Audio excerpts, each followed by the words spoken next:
Bonjour et bienvenue pour cette nouvelle émission. On a le plaisir de retrouver aujourd'hui une ancienne journaliste et figure de la télévision qui depuis quelques années a opéré un virage vers la réalisation, la production. On va parler de tout ça ensemble. Bonjour Sarah Lelouch. Bonjour. Sarah, votre première apparition publique se fait à l'âge de 10 ans dans le film Un homme et une femme 20 ans déjà de votre papa. Vous en avez un souvenir? Oui, Oui. j'ai des souvenirs. En fait, ma première apparition, c'était même avant. Ah, J'avais 3 d'accord. ans et c'était dans un film qui s'appelle toujours d'ailleurs Robert et Robert.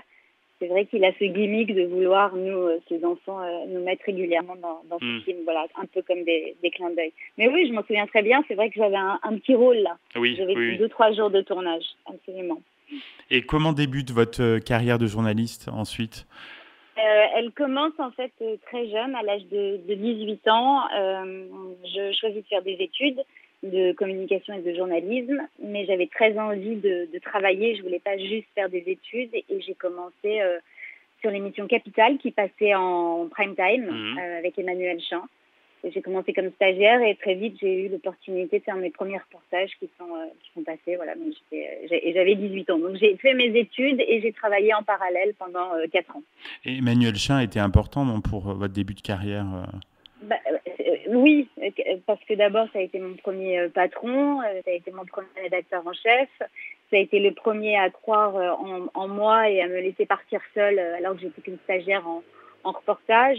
J'ai fait et je signais en ouverture de Capital Oui, un reportage de 20 minutes. Donc quand j'avais 18 ans, c'était pour moi énorme. oui, c'est énorme, Et oui. puis ouais, et puis après bon bah j'ai fait d'autres choses et à un moment donné, c'est vrai que je l'ai rejoint quand il a créé sa société de production, Éléphant et compagnie. Hmm. Et là aussi, il m'a donné une nouvelle opportunité. Donc oui, forcément, c'est quelqu'un qui a compté. Il y a eu une expérience par la suite de journaliste chroniqueuse pour le groupe Énergie au milieu des années 90. C'était une bonne expérience. C'était génial. J'ai adoré. C'est la seule fois de ma vie où j'ai fait de la radio. Je le regrette parce que je trouve que c'est un super exercice. On confirme. Euh, ouais, euh, j'ai adoré. J'étais chroniqueuse dite culturelle. Donc, je parlais de sorties cinéma, théâtre, expo, musée, enfin tout ce qu'il y avait à Hmm. faire, les bons plans aussi. Non, c'était canon de faire ça. Super expérience. Alors, qu'est-ce qui vous a fait basculer du journalisme à l'animation télé? Est-ce que c'est un concours de circonstances ou... C'est complètement un concours de Hmm. circonstances. Là aussi, c'est à l'époque, je suis sur le plateau d'Unisex, donc l'émission que Emmanuel Chin produisait, qui était Hmm. présentée par Flavie Flamand et Fred Musa. Et la caméra est passée sur moi, mais j'étais là sur le plateau en bossant. Et ils m'ont encouragée à passer des castings. Et j'ai été contactée par TPS aussi pour faire des castings. Enfin, à partir de là, on m'a fait passer des castings et j'en ai décroché un pour présenter une émission de foot, ce qui était totalement inattendu. Oui, oui, oui. Mais on était en 1998, on était champion du monde, c'était Hmm. très à la mode d'avoir des femmes qui venaient parler de foot. Et puis c'était pour moi une super opportunité. Et puis j'étais jeune, je me cherchais. Et j'ai adoré parce que c'était un exercice. J'étais quand même en direct tous les samedis soirs. Je Oui, faisais c'est un tour des formateur, oui. stades. Ouais. Ouais, donc c'était canon. Ouais. Et puis les sujets qui vous intéressent, il y a un spectre assez large, hein, puisque vous avez fait aussi sur le cinéma, portrait, enfin voilà, c'était assez... C'est large. Hmm. C'est vrai que ma ligne éditoriale et mon combat, c'est la diversité. Ça veut tout dire et rien dire, mais c'est des formats, des cultures, des Hmm. origines, des métiers. Et bon, après, c'est pas non plus ultra large. Je suis très cinéma, musique euh, et sport. Oui, j'ai un associé aussi qui fait que ça donne cette couleur-là. Hmm. Mm.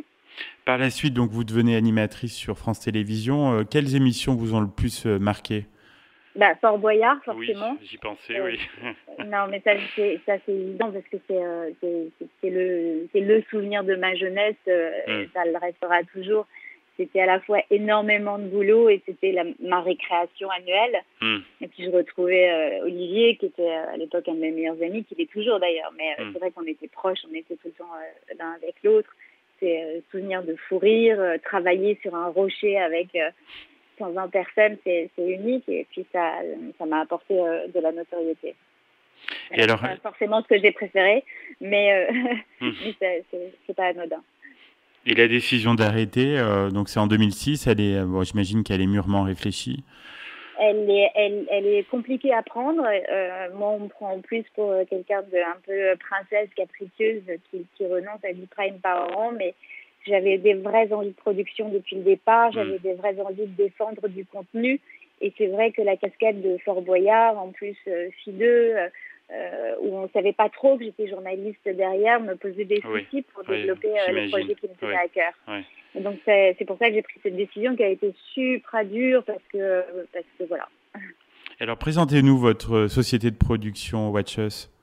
Et ben Watch Us, je l'ai créé justement au moment où j'ai arrêté Fort Boyard, un an avant, donc en 2005. Je l'ai créé avec Fred Musa, qui est animateur sur Skyrock, vous devez savoir. Qu'on connaît bien.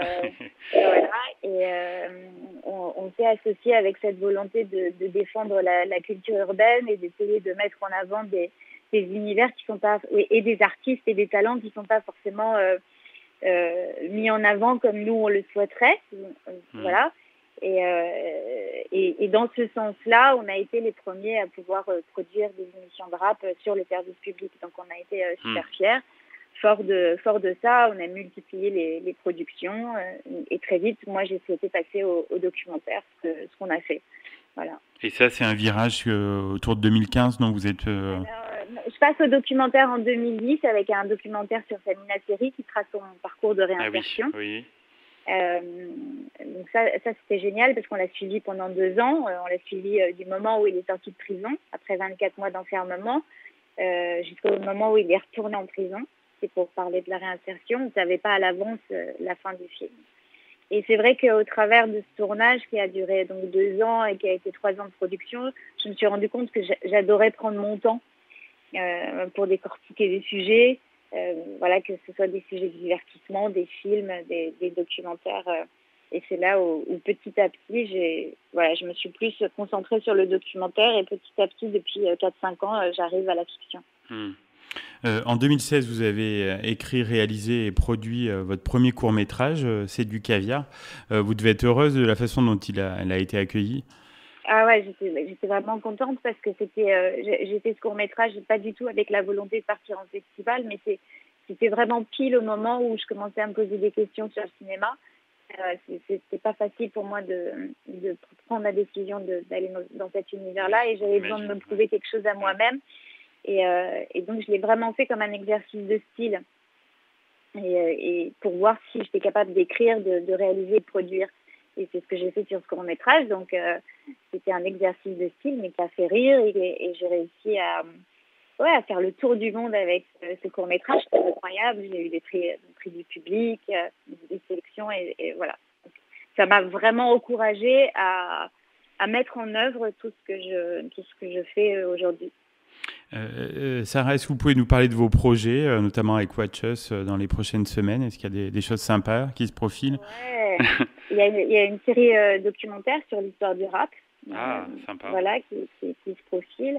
Ça, c'est plus pour la partie télé, plateforme. Et parallèlement, je rentre en financement de mes premiers longs métrages, fiction.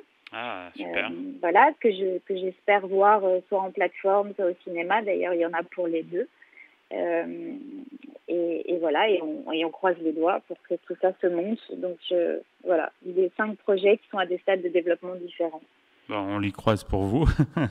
Est-ce qu'un retour à l'animation télé, c'est quelque chose de complètement exclu, enfin, sauf s'il y a un projet intéressant peut-être, non? Il y a un projet intéressant et que c'est cohérent avec qui je suis, oui. Parce qu'en fait, c'était mon gros problème avant, c'est que je trouvais qu'il y avait un manque de cohérence entre ce que je présentais et ce que j'étais. Ah oui. Ouais. Mais je me vois pas revenir dans d'autres contextes. Oui, vous êtes tellement heureuse dans ce que vous faites. Ouais. Non, mais c'est vrai que j'adore ce que je fais. J'adore mon quotidien. J'ai de la chance. Eh ben, c'est super. Merci beaucoup, Sarah Lelouch, pour votre participation à l'émission. C'était très agréable. Ouais, merci pour vos questions et votre intérêt. À bientôt, Sarah.